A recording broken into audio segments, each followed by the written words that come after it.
Hello and welcome to the Practical Leadership Podcast, where I interview great leaders and try to extract their wisdom and their experience for you to learn from and hopefully avoid making their mistakes. If you want to upgrade your leadership skills in 25 minutes, check out practical-leadership.academy. Kim Abbot, thank you very much indeed for joining me. Could I ask you, so apart from a goal of trying to redefine a word in the English language.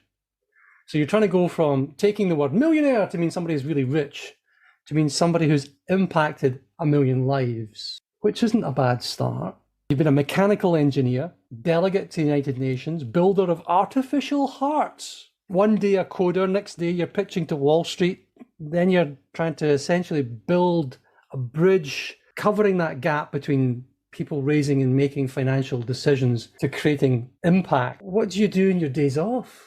I don't have many. I don't have many days off at all, Paul, but I think you've captured it pretty well. The one thing you probably missed out is I'm an Aussie, which is an important distinction to make when you live here in the UK. But yeah, I've had quite a varied and actually really enjoyable path in my career, you know, starting, as you said, as an engineer, and yeah, most recently working for the UN, designing and building for them their data platform to assess and monitor global peacekeeping operations. And then, of course, leading into Vested, you know, with, as you really said, our grand goal to, use data to help drive money, into solving the problems that matter. And that's what's, important to me and gets me up and fills most of my spare time. You were with, the reason I found you was via Rachel Kay. And I think you were working with her at Thales for quite a while there. How did you make the leap from being an engineer, a female engineer in a vastly male-dominated engineering company? How did you make the leap from being an engineer into more purpose-driven enterprise?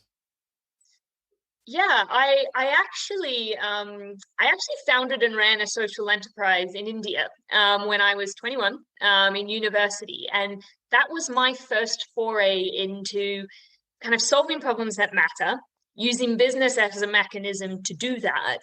And it was actually probably my first foray into leading and managing people. By default, you end up, kind of taking on a team. But for me, it was kind of that experience of doing that instilled in me that kind of need to go, I want to use my skills and time to solve problems that matter. So, once I went to the corporate world and did that for many years and learned a hell of a lot of useful stuff, I realized that fire to kind of go, but I want to be spending my time every day, contributing to problems that I think matter. So it was quite an easy jump back then to go in. The challenge was just then, what problem am I going to choose to solve and commit my time to this time? But I think the fire never went out, even in the time I worked at Thales and worked at engineering, because it's all problem solving. It's just finding the problems that matter to you. So if you said your first foray into having to run teams and things was on your first experiment with purpose-driven enterprise, that was going to be Rocca Jewelry, right? Mm. You've got to tell us a little bit about that. Yeah, absolutely. And I think it was one that, like I said, I didn't set out really to start a company. I set out to make a difference. And, it was about economic empowerment of women. I won't go into the details, but, we figured out a way to do it. And business made the most sense to make it a sustainable way, to help these people. And so all of a sudden, I kind of never thought about that I would have to run and lead a team, but you need more people. I was only 21. The company, the social enterprise was run entirely by students. The oldest person in the team was 25. We had student volunteers. No one was paid. And so I think, I kind of took on the hardest people management challenge at the very start, which was managing people that are driven extremely passionately, running a social enterprise on another continent with people that aren't paid. They're volunteers. So learning how to, manage, motivate myself and them. I did not always get it right, but it taught me a hell of a lot. And I actually thank a lot of the mentors and that were actually the ones that that got me through that, because I didn't know what I was doing. But I was very fortunate to have people around me that could help me learn and pick up after the mistakes, because they happen, particularly in your first time managing people. I think it's a bit of a sod, really, when you think about it. And one of the reasons I'm trying to do this is I was inspired because I had a conversation with my 10-year-old daughter, and she was saying, oh, work, jobs, stuff like that. So we had that big daughter-daddy chat. And I was thinking, oh, good God, at some point in the not too distant future, she's going to go off to work and she's going to get some god-awful, crappy manager. Because normally your first manager is kind of crap, because it's their first management gig. You give the most junior staff to manage.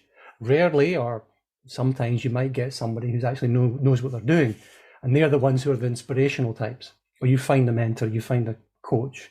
But as young people get bad managers, so it therefore forms their picture of what bad managers look like. You said you had mentors, which was wonderful as well. So I mean, that's kind of the challenge there, I think. You said, it's a couple of words you use, the sustainable social enterprise. And there's a lovely word that I like, which is company. You create a company and you're working in the company of others, right?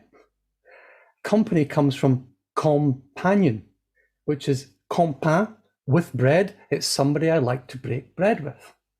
So you've got this team of volunteers. You're breaking bread with them all. How on earth how did you go about, how did you suss out how to motivate these people at that point, age 21?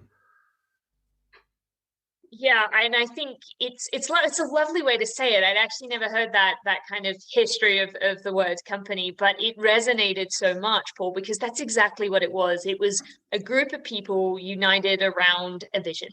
And I think, that to me as a leader, and I think leading and managing are not always the same thing. And I think I learned that, my most important role as a leader was to set that vision that everyone was gathered around, and to make sure they feel a part of it. So communicating all the time is really important. Being vulnerable about, I think one of the big challenges with when you're young and when you're a first-time manager and you get given these roles is that, you don't realize that the most important person you manage and lead is yourself, first and foremost, because your title doesn't earn you respect, your actions do. And if you manage yourself properly, you set the vision right. I mean, that company of people, as you beautifully described, it's easy for them to motivate themselves and get on board. I think as a leader, you often think the minute you become a manager or a leader, you think you need to know it all and you have to know and tell them how to do it. But that's not your role at all. It's tell them the vision, empower them to be a part of solving that problem, or part of that common thing that's brought you together.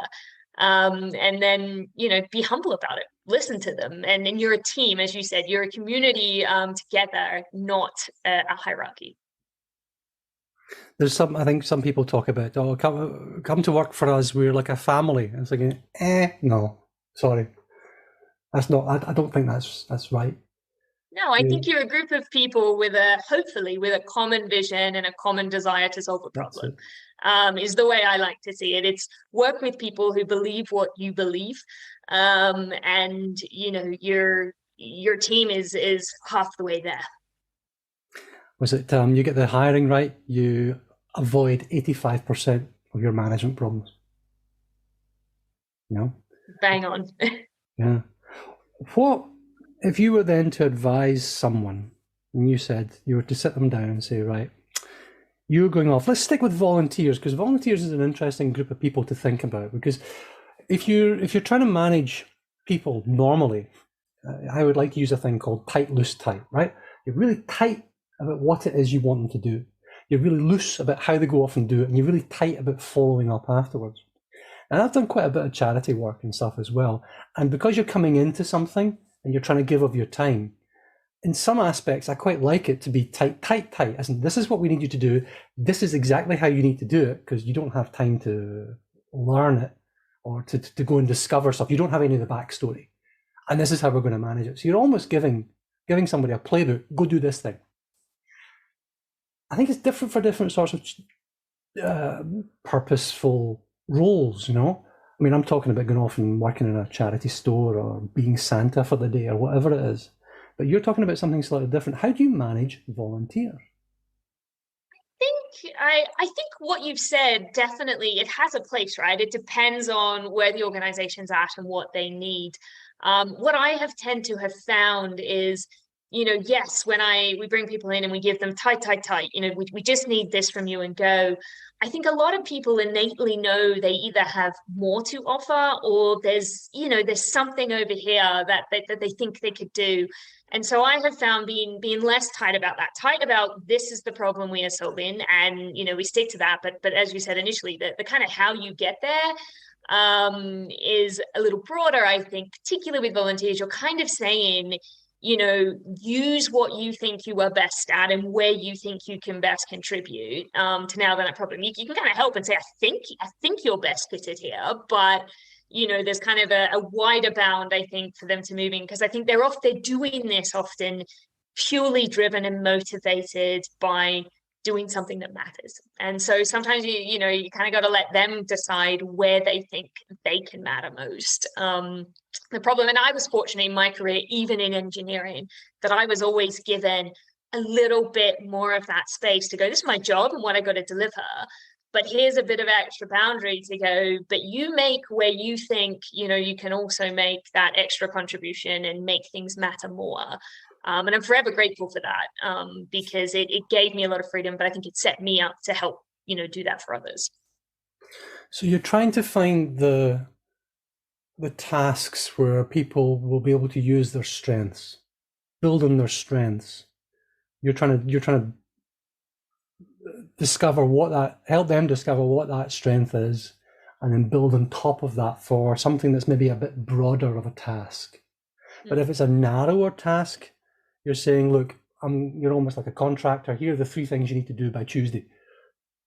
Yep. I think it's harder to link to the impact when it's smaller. And I recently had that actually, even with an intern at Tested. It's hard. It is truly hard to say the data you're putting into a spreadsheet every day is going on to help change the biggest problems in Africa.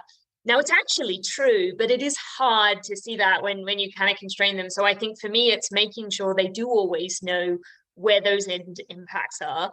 I saw it a lot at the UN. It was about going to the field, going to see it, going to feel it, to see where your end things end up. And I think when we get in super big or super hierarchical organizations, it does become hard for those younger and early entry people to see that final thing.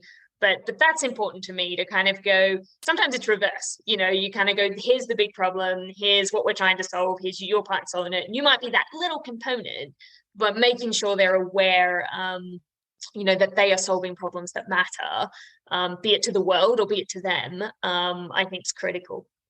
Do you think there's that much difference between that sort of way of working than how you worked, for example, at a multi-billion-dollar French hierarchical company?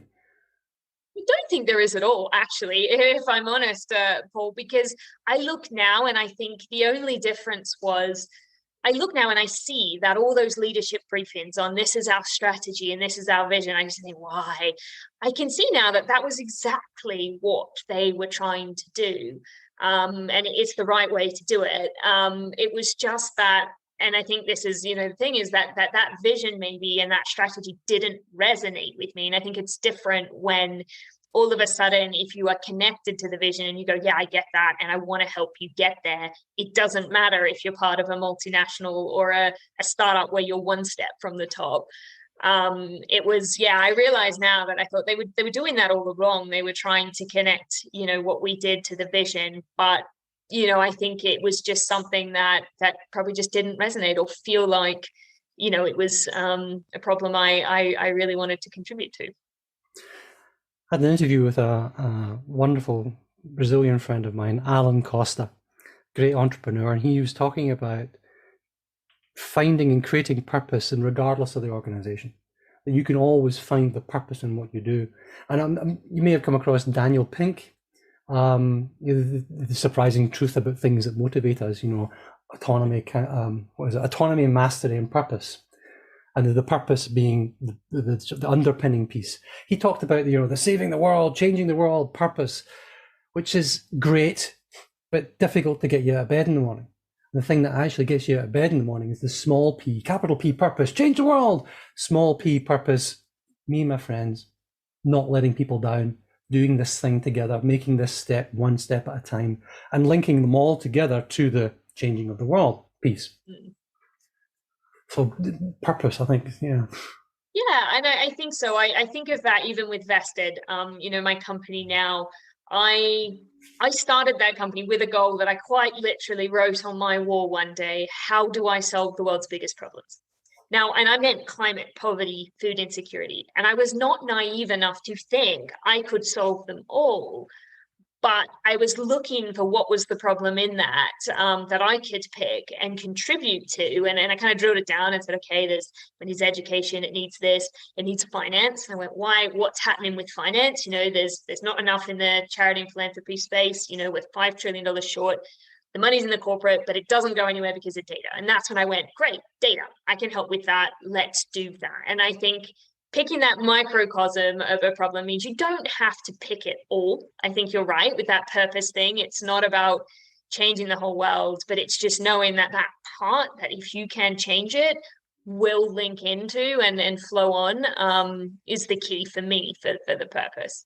I think as long as you can leave your part of the world slightly better. Yeah, and sometimes if the only person you help is yourself, still counts sometimes as well. Someone said that to me once when I was running a social enterprise in India, and I was so disappointed that we'd scaled it and we were still only helping, kind of 9 women. And they said, yeah, but those 9 women, to the world, they're 9 women, but to, their families or to them, like that is their world. That one person matters. And sometimes that one person is yourself, and that's okay as well. To the world, they're 9 women. To those 9 women, they're the world. That's nice. There's the concept that there's no such thing as a small act of kindness. Every act of kindness is a ripple that has no end. Every day you make somebody else's day better, they then convey that, and it passes further and further and further out. It ripples, like a stone being thrown into a still pool. Was there in your interesting career so far an event or a mistake or something that has driven you to learn something? I've made many. I think we have all made many mistakes. I think there's probably 2. There was one for me, obviously, running the social enterprise. There become a point where I needed to hand it over, to be merged with another organization. And it was absolutely the right decision. It was the best decision for women, for the impact, for the company. The lesson and mistake was that it should have been made earlier. I was afraid that walking away was failing, but actually it was probably the most courageous thing I could do because it was the right thing to do. So I think I learned then that the hard decisions it's okay that they're hard, but you need to make them. And I think I learned a valuable lesson in the UN about, truly listening and understanding the people you're trying to serve, the problems you're trying to solve. They may be your customers.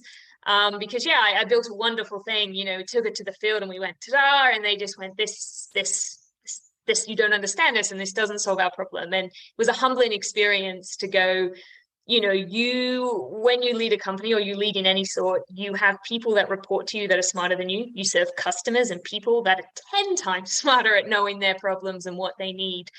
And it taught me a lot about listening and being humble, it's served me in good stead since. I was talking to somebody fairly recently about product market fit or problem solution fit. Even you're trying to solve a problem that doesn't exist, and exactly as you said, it's listening to people about their problem. They don't necessarily know how to solve it, but they are experts in their problem, and typically they're experts in their problem and they're working around it. If it's a problem that's big enough to be fixed by data, by an app, whatever it is, they're doing something about it today, whether it's chipping stone off of something with an axe or sharpening their pencil the wrong way. It doesn't really matter. They're doing something about it. And if they've got a workaround for it, it's important enough for them. And if it's important enough for them, they'll appreciate your fix, one assumes, if it actually solves that issue. They're great lessons. So you delayed merging your social enterprise with another organization because?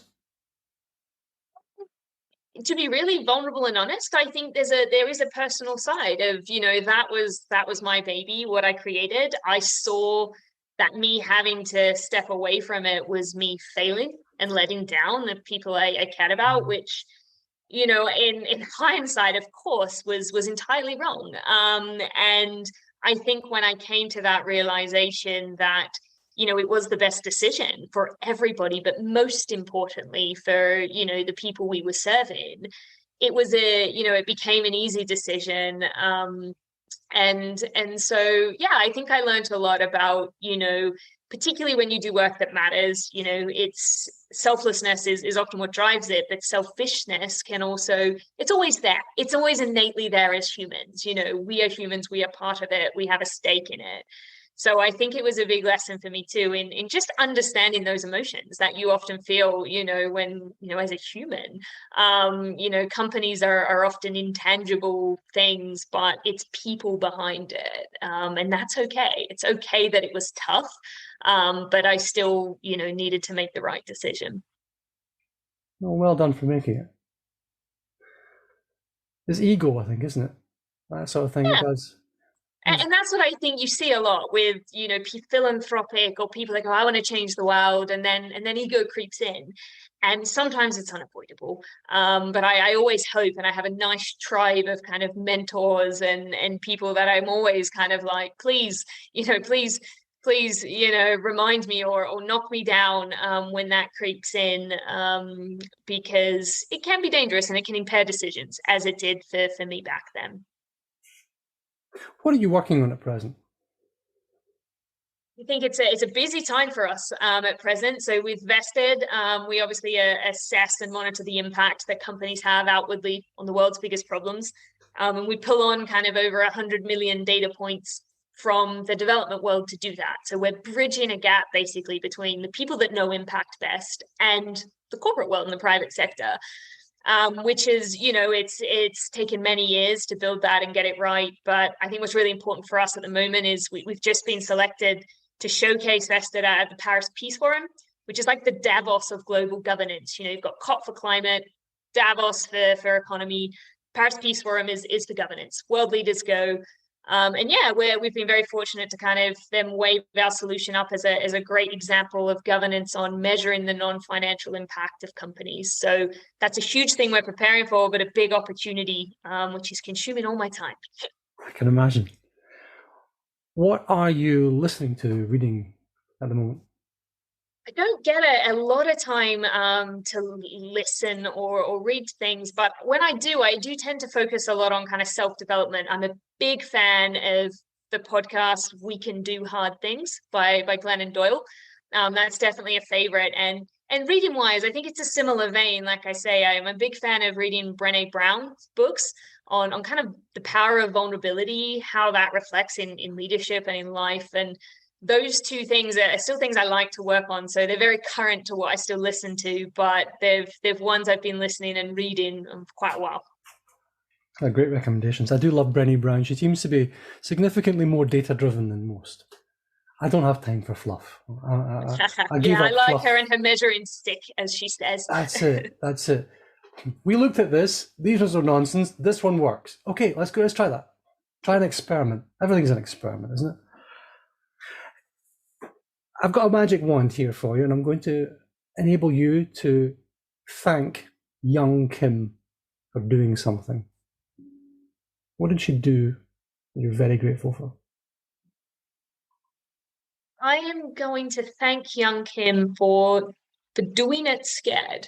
I was quite a shy and anxious child, and I think I look back at all the decisions and steps I made in life that kind of led to where I am now, and nearly all of them were made for a decision that involved me stepping outside my comfort zone. And I think I was very fortunate. My parents instilled in me that courage isn't courage isn't the absence of fear. It was being afraid, but doing it anyway. And I'll never forget, I sat in the back of my mom's car on the way to an engineering camp, crying the entire time because I was so scared and so anxious about going.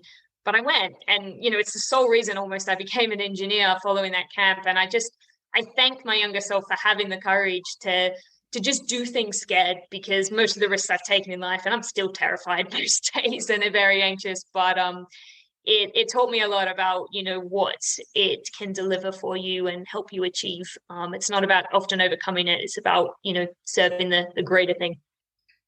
Doing it scared. I would get that in a t-shirt. It's not just do it scared. Yeah, I often say the Nike logo that says "just do it." I'd like to add "scared" at the end, because I think most of us, when we're just doing it, are actually terrified. So that would be my edit to Nike. It's because when you are on these edges, and the world is interesting when you're on the edge cases of everything. When you're in the center, in the middle of the road, all that sort of stuff. And in fact, you might get knocked down. You're in this when you're just walking along with everybody else. It's when you're right on the edge of something, or the door between two states. That's when stuff's really interesting. It's the difference between lounge music and chaos. You've got jazz. It's the difference between something simple in this context. When you're delegating somebody to something, to somebody, if you're not afraid of them making an absolute hash of it, you haven't delegated enough. You've got to be on that edge of concern and doing it scared. If you're not pushing yourself to actually stand outside of your comfort zone with a great big fluffy pillows and a warm cup of tea and a biscuit, then maybe you're not living life as fully as you could. That's magnificent. Couldn't agree more with that, Paul. And I think people still say to me, how do you get up and present at the UN, or how are you not nervous and afraid? And I used to make up all manner of excuses. Oh, it's just this, it's that. And I think now I'm just honest to say I'm terrified. But to your point, that is the zone where we grow a lot of the time, that step from the comfort zone. It's where the magic happens. So it's worth it. It is terrifying, but it's proved worth it for me. Marvelous. And then lastly, as we wrap up, Kim, how can people find you? Yeah, I think in terms of Vested and the work we're doing now, you can check out our website at www.vestedimpact.co.uk. But me personally, the best way to track me down is LinkedIn. Is probably the best place you'll find me. Then, Kim Abbot, thank you very much indeed for joining me. It's been an absolute pleasure, Paul. It's been a great way to spend my morning, to have discussions like this, and reflecting on my journey so far. That's a wrap. Thank you for joining me today. Your homework: subscribe and share this with a friend or colleague. Please leave your 5-star review and any comments you have, because that really helps me to improve every day, and it helps people to discover me online. If you want to upgrade your leadership skills in 25 minutes, you should check out practical-leadership.academy.